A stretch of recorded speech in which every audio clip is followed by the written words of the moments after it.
Chào mừng quý vị và các bạn đã đến với cập nhật những điểm mới nhất của luật đầu tư 2020 và tôi là luật sư Lê Dung, giám đốc công ty luật Xích Lo. Các bạn thân mến, Quốc hội khóa 14 đã thông qua 10 luật, trong đó có luật đầu tư 2020 được thay thế cho luật đầu tư 2014 và sẽ có hiệu lực thi hành kể từ ngày 1 tháng 1 năm 2021. Bằng việc kế thừa luật đầu tư 2014, luật đầu tư 2020 đã có một số sửa đổi, bổ sung mới phù hợp với tình hình phát triển kinh tế hiện nay của nước ta. Trong video này, chúng ta sẽ tổng hợp một số điểm mới nổi bật của luật đầu tư năm 2020, bao gồm phạm vi điều chỉnh và nguyên tắc áp dụng luật, ngành nghề đầu tư kinh doanh, ngành nghề và chính sách ưu đãi đầu tư, thủ tục chấp thuận chủ trương đầu tư và thực hiện dự án đầu tư, quản lý nhà nước đối với hoạt động đầu tư. Cụ thể, thứ nhất, về phạm vi điều chỉnh và nguyên tắc áp dụng luật đầu tư số 61/2020 QH14, nhằm khắc phục những bất cập chồng chéo giữa các luật liên quan đến luật đầu tư kinh doanh, để đảm bảo tính thống nhất, đồng bộ của hệ thống pháp luật. Luật này đã phân định rõ phạm vi điều chỉnh, nguyên tắc áp dụng luật đầu tư và luật có liên quan. Thứ hai, về ngành nghề đầu tư kinh doanh, luật đã bổ sung hoạt động kinh doanh dịch vụ đòi nợ vào danh mục ngành nghề cấm đầu tư kinh doanh. Cắt giảm 22 ngành nghề đầu tư kinh doanh có điều kiện bất hợp lý, gây cản trở quá trình gia nhập thị trường của cá nhân, doanh nghiệp. Danh mục ngành nghề tiếp cận thị trường của nhà đầu tư nước ngoài được xây dựng theo cách tiếp cận chọn bỏ, nhằm nâng cao tính minh bạch, khả thi trong việc áp dụng cam kết về mở cửa thị trường của Việt Nam theo các FTA thế hệ mới. Ngoài ra, luật bổ sung các quy định đối với danh mục ngành nghề cấm đầu tư ra nước ngoài và danh mục ngành nghề đầu tư ra nước ngoài có điều kiện. Thứ ba, về ngành nghề và chính sách ưu đãi đầu tư, luật đã sửa đổi, bổ sung một số ngành nghề ưu đãi đầu tư nhằm đảm bảo thu hút đầu tư có chọn lọc, chất lượng và bổ sung quy định cho phép Thủ tướng Chính phủ áp dụng ưu đãi đặc biệt để tạo cơ chế, chính sách đủ sức hấp dẫn, kịp thời thu hút dòng vốn FDI đang dịch chuyển nhanh chóng trong bối cảnh hiện nay.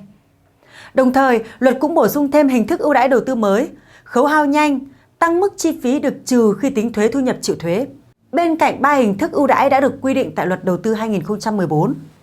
Thứ tư, về thủ tục chấp thuận chủ trương đầu tư và thực hiện dự án đầu tư, luật này đã hoàn thiện một số nội dung theo hướng sau. 1. Phân định rõ nguyên tắc, điều kiện áp dụng từng hình thức lựa chọn nhà đầu tư thực hiện dự án có sử dụng đất, bao gồm đấu giá quyền sử dụng đất, đấu thầu lựa chọn nhà đầu tư, chấp thuận nhà đầu tư, chủ trương đầu tư theo luật đầu tư. 2. Áp dụng thống nhất thủ tục chấp thuận chủ trương đầu tư theo quy định của luật đầu tư đối với các dự án xây dựng nhà ở và đô thị để tránh trùng lặp về thẩm quyền, thủ tục chấp thuận đầu tư đối với các dự án này. 3. Phân cấp cho Ủy ban Nhân dân tỉnh chấp thuận chủ trương đầu tư đối với dự án sân golf, dự án có quy mô vốn từ 5.000 tỷ đồng trở lên, không áp dụng thủ tục chấp thuận chủ trương đầu tư đối với dự án của cá nhân, hộ gia đình. 4. Mở rộng quyền tự chủ của nhà đầu tư trong quá trình thực hiện dự án đầu tư, như quyền chia, tách, sáp nhập, chuyển nhượng, điều chỉnh dự án. 5. Điều chỉnh quy định về nơi nộp hồ sơ dự án đầu tư. Theo đó, Bộ Kế hoạch Đầu tư là đầu mối tiếp nhận hồ sơ đối với các dự án thuộc thẩm quyền chấp thuận chủ trương đầu tư của Quốc hội và Thủ tướng Chính phủ. Ngoài ra, luật đã bổ sung quy định giao Chính phủ quy định chi tiết các hình thức đầu tư mới nhằm đảm bảo thích ứng với các mô hình, phương thức tổ chức kinh doanh mới đang phát triển nhanh chóng dưới tác động của cách mạng công nghiệp lần thứ tư. Thứ năm, các bạn cũng cần lưu ý về quản lý nhà nước đối với hoạt động đầu tư.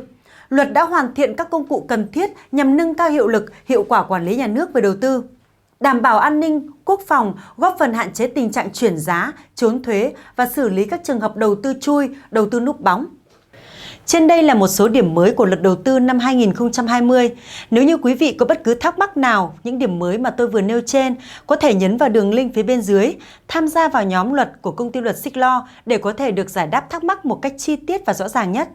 Chúng tôi sẽ còn cập nhật thêm những điều mới của bộ luật, vì thế các bạn đừng quên đăng ký kênh để kịp theo dõi. Cảm ơn các bạn và xin chào, hẹn gặp lại!